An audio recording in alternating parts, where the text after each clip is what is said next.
Welcome back to Master Kalog, and don't forget to subscribe and click notification bell for more update. Pagbisita ni Vice President Sara Duterte sa mga tagong lugar sa Cebu City, dumagsa naman ang maraming tao sa Ermita, Cebu City. Di Cebu City Mayor may karama kasama kayo, no? O, niya na dire. O, di akaroon makita na ito kasama kayo, ha? Kasama kayo?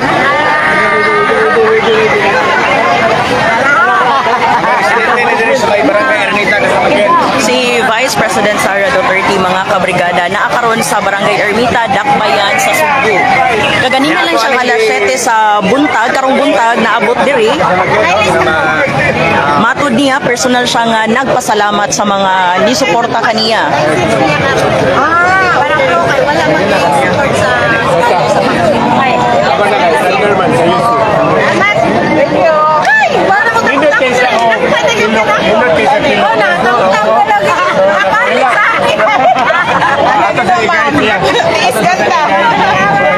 Yes, ma'am. I see.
Kabrigada, no, nakita na to si Vice President Sara Duterte nga nibisita diri sa Barangay Ermita, Dakbayan sa Cebu, uban na ang mga pipila ka mga opisyales diri sa Cebu City.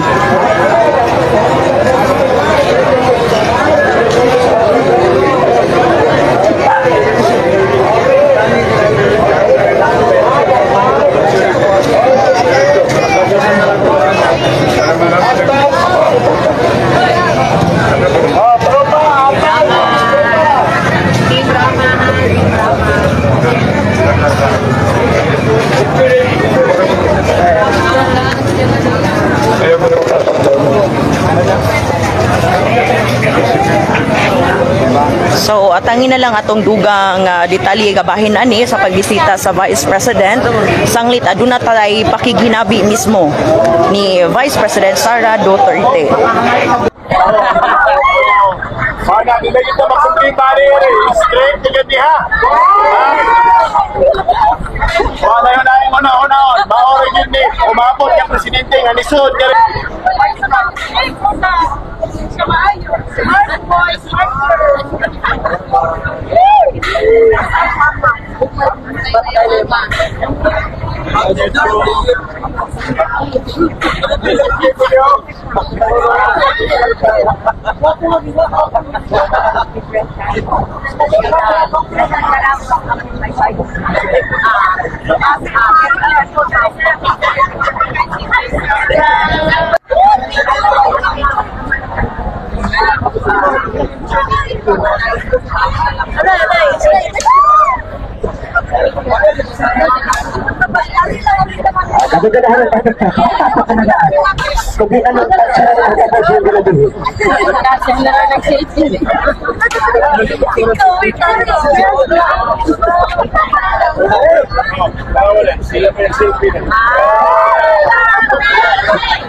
Nagapasalamat ko sa tanan mga tiga Cebu City o Cebu Province sa ilahang pagdawat sa ako adinhi karon sa ako ang pagbisita dinhi sa inyong lugar. Di na maihap kung kapila na ko nagbisita dinhi, pero pasalamat ko nga mainiton gihapon.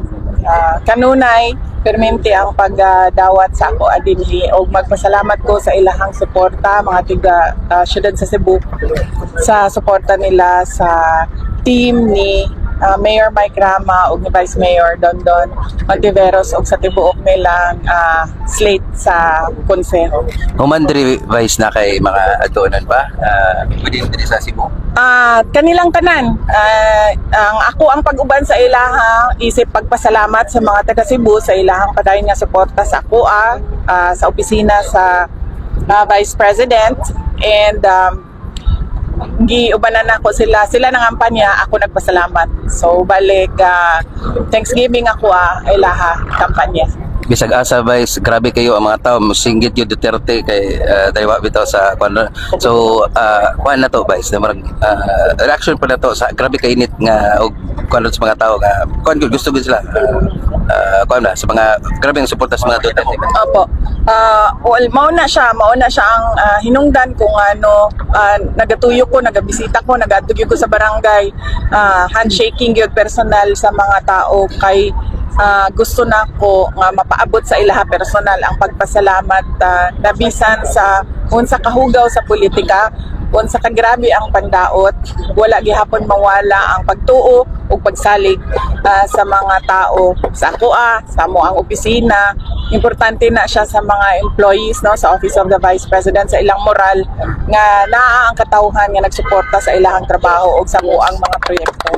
Mensahe niyo Vice President Sara sa tanan nga mga Pilipino sa mga nagpangga og sa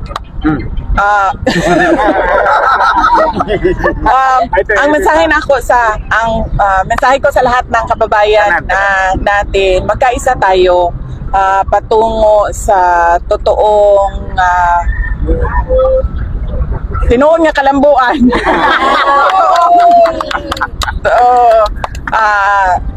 Tinuod nga kalambuan.